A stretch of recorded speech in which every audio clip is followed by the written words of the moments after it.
한밤중 비에 젖은 도심 골목.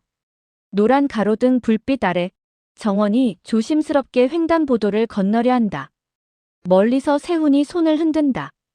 건양에서 쫓겨난 뒤 둘이 제대로 마주 앉는 건 오늘이 처음이었다. 정원아. 그의 얼굴엔 오랜만에 진짜 웃음이 번져 있었다. 정원도 모르게 입꼬리가 따라 올라간다. 그 미소 하나만으로도 오늘 하루를 버틴 보람이 있었다. 정원이 한 발, 또 한 발. 길을 건너는 그 순간 어둠 속에서 헤드라이트가 번쩍 미친 듯이 속도를 줄이지 않는 차 한 대가 소리를 찢으며 달려온다. 타이어가 비명을 지르기도 전에 먼저 반응한 건 세훈의 몸이었다. 위험해. 세훈은 전력으로 정원을 밀쳐내며 차 앞으로 몸을 날린다. 쾅! 짧고도 길게 울리는 충격음. 사방으로 튀는 유리 파편. 그리고 이어지는 정적. 아스팔트 위에 붉게 번져가는 피. 그 위에 몸을 뉘인 채 숨을 몰아쉬는 세훈. 정원의 다리가 풀려 그대로 무너져 내린다. 세훈 씨. 세훈 씨 제발 눈 좀 떠봐요. 떨리는 손으로 그의 뺨을 부르는데 세훈의 눈꺼풀은 미동도 하지 않는다. 멀리서 구급차 사이렌 소리가 점점 가까워지며 비명과 울음, 경적 소리가 섞여 올라온다. 그 밤 누군가는 건양을 지키기 위해 누군가를 없애라 명령했고 먼저 쓰러진 건 정원이 아니라 세훈이었다. 몇 시간 전 건양 회장실. 시간을 거슬러 같은 밤 조금 전 모든 직원이 퇴근한 뒤 휑하게 비어있는 건양 회장실. 진태석 앞에서 공난숙이 다리를 꼬고 앉아 있었다. 입가에 건조한 미소를 띄운 채 폭탄 한 줄을 툭 던진다. 건양 며느리, 제 딸 아니에요. 부회장님, 한혜라 딸이죠. 그 애 가짜 수아예요. 태석은 잠시 귀를 의심한다. 그러다 난숙이 내미는 증거들을 하나씩 보며 얼굴빛이 서서히 뒤집힌다. 가짜 수아, 주영채. 더 크라운 캐피털의 장기말이자 동시에 건양을 무너뜨릴 수 있는 폭탄. 그리고 한혜라가 버린 딸, 차정원이 진짜 수아라는 사실까지. 공난숙이 건양을 가지고 놀았다는 사실보다 더 끔찍한 건 태석 자신의 과거가 다시 끌려 올라올지도 모른다는 공포였다. 그 공포 위에 건양의 뿌리를 지키겠다는 왜곡된 책임감이 더 씌워진다. 헤라가 진실을 알아차리기 전에 그 며느리부터 없애야 한다. 태석의 눈빛이 완전히 식는다. 황 실장. 그는 단 한 줄의 명령을 내린다. 지금 당장 처리해. 차수와 공난숙에게 있을 거다. 불러내든 들이받든 어떻게든 없애. 황 실장은 숨이 막히는 기분이 들었지만 명령을 거부할 수는 없었다. 건양에서 그의 생존은 곧 태석의 말 한마디에 달려 있었으니까. 같은 시각. 기범은 찻잔을 쥔 손이 덜덜 떨리고 있었다. 기범 씨 생각을 미처 못했네. 수아를 너무 빨리 데리고 왔나 보네. 기범은 그 말을 끈듯 고개를 든다. 그 집에 있는 아이. 그 아이, 우리 수아 아니야. 헤라는 피식 웃어 넘기려다가 기범 눈에 서린 두려움과 죄책감을 보고 순간 귀를 기울인다. 억울한 살인 전과 그날 아이를 버릴 수밖에 없었던 지옥 같은 기억, 그리고 뒤늦게 알게 된 진실. 기범의 입술에서 떨리는 고백이 흘러나온다. 지금 당신 며느리. 그 애가 우리 수아야. 숟가락이 바닥으로 떨어지며 짤랑 소리가 난다. 헤라는 숨이 턱 막힌다. 기범의 입에서 그 아이가 우리 수아야라는 말이 떨어지는 순간 한혜라는 마치 누가 뒤통수를 내리친 것처럼 숨이 턱 막혔다. 그제야 정원의 얼굴이 하나씩 떠올랐다. 눈물로 범벅이 된 채 제가 뭘 그렇게 잘못했냐고요. 왜 저만 그렇게 미워하세요라며 이를 악물고 울부짖던 모습. 모진 말을 쏟아내면서도 끝까지 자신을 향해 매달리던 그 애틋한 눈빛. 그때는 뻔뻔함이라고만 생각했다. 제자리를 지키려는 얄팍한 연기라고만 여겼다. 하지만 지금은 안다.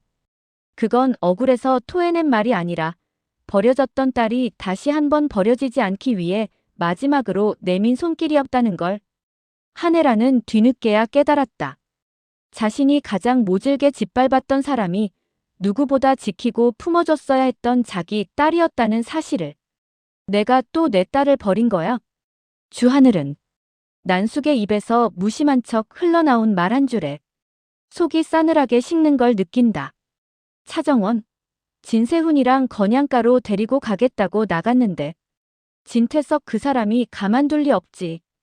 이미 이 세상에 없을 수도 있겠네. 농담처럼 들리지만 하늘은 이 집안에서 농담과 사리의 경계를 잘 알고 있다. 하늘의 머릿속에 최악의 시나리오가 동시에 스쳐 지나간다. 태석이 움직였다. 황 실장도 이미 나갔겠지. 정원이 건양으로 가는 길에 뭔 일이 벌어질 수 있겠다. 하늘은 생각을 멈추고 바로 움직인다. 그의 손은 이미 정원의 번호를 누르고 있었다. 하지만 전화는 연결되지 않는다. 문자도 읽히지 않는다. 정적이 하늘의 숨통을 틀어막는다. 안 돼. 내가 먼저 찾아야 해. 정원을 이 집이 아니라 내 손으로 데리고 나가야 해. 주하늘은 그렇게 다시 건양가의 그림자 속으로 돌아가기 시작한다. 이번엔 권력도 야망도 아닌 한 사람을 살리기 위해서였다. 태석은 회의실 앞 복도에서 우연히 영채와 마주친다. 진수아 씨, 아니 공난숙 씨 딸 주영채. 단 한마디에 영채의 심장이 세게 내려앉는다. 태석의 눈은 이미 결론을 내린 사람의 눈이었다. 너희 엄마가 어떤 사람인지 나는 아주 잘 알아. 사람 하나 죽이는데도 눈 하나 깜빡 안 하던 그 피. 그 피가 너한테도 흐르겠지? 영채의 머릿속에 박경신 그리고 난숙이 감추려 했던 그 일이 스쳐간다. 설마 그 일까지 다 알고 있는 거야? 태석은 확신했다. 공난숙을 무너뜨릴 치명적인 약점이자 건양을 흔든 장본인. 그게 바로 눈앞의 이 아이라는 사실을. 다시 골목 사고의 전모. 그 시각 정원은 세훈과 만나기로 한 골목 카페 쪽으로 향하고 있었다.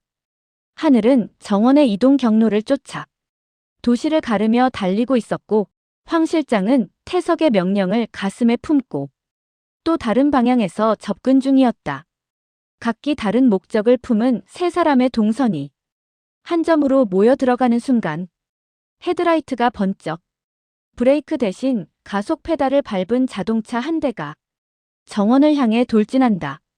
하지만 그 누구도 예상하지 못했다. 그 사이에 세훈이 몸을 던질 거라는 걸. 쾅! 모든 것이 한 번 더 느리게 재생된다. 사람들의 비명, 구급차 사이렌, 그리고 피냄새. 멀지 않은 곳 차를 세우고 내린 주하늘은 휘청대며 그 현장을 바라본다. 바닥에 쓰러진 사람은 정원이 아니라 세훈. 정원은 피 묻은 손으로 세훈의 이름을 부르며 울부짖고 있다. 늦었다. 내가 또 늦었다. 하늘의 심장이 내려앉는다. 그는 처음으로 깨닫는다. 욕망, 야망, 권력. 그 어떤 것도 지금 이 한 사람을 살려낼 수 없다는 걸. 같은 밤, 각자의 방. 그 시각 태석은 조용한 집무실에서 전화 한 통을 기다리고 있다. 회장님, 말씀하신 대로 처리됐습니다. 황 실장의 목소리가 떨리지만 태석은 안도 섞인 숨을 내쉰다. 그래. 건양을 어지럽히는 놈들은 이 정도로 끝나는 게 다행이지. 그는 모른다. 정말로 처리된 사람이 자신의 며느리가 아니라 자신의 아들이었을 수도 있다는 걸. 한편 한혜라는 가짜 수아에 대한 마지막 점검을 마친 뒤 진짜 수아를 맞을 준비를 하고 있었다. 앨범 속 어린 정원의 뒷모습과 지금 며느리의 뒷모습이 겹치는 순간 손에서 앨범이 미끄러져 바닥으로 떨어진다. 설마 그 아이가 정말. 병원 응급실 앞에서 정원은 피 묻은 손을 바라보며 끝없이 고개를 숙이고 있었다. 왜 나 때문에? 조금 떨어진 곳에서 주하늘은 그 뒷모습을 바라보다 벽에 등을 기댄 채 천천히 주저앉는다. 그 밤 누군가는 피를 흘리고 누군가는 진실을 감추고 누군가는 뒤늦은 죄책감에 흔들리고 또 누군가는 사랑과 공포 사이에서 무너지고 있었다. 하지만 아무도 모른다. 이 밤이 건양가의 모든 운명을 갈아엎을 돌아갈 수 없는 선이라는 걸. 다음 회 주하늘은 정원을 지키기 위해 처음으로 건양과 정면으로 맞붙게 됩니다. 그리고 한혜라는 자신의 며느리가 진짜 그 아이였다는 사실을 외면할 수 없게 되겠죠. 다음 화가 궁금하다면 구독과 알림 설정 잊지 마세요.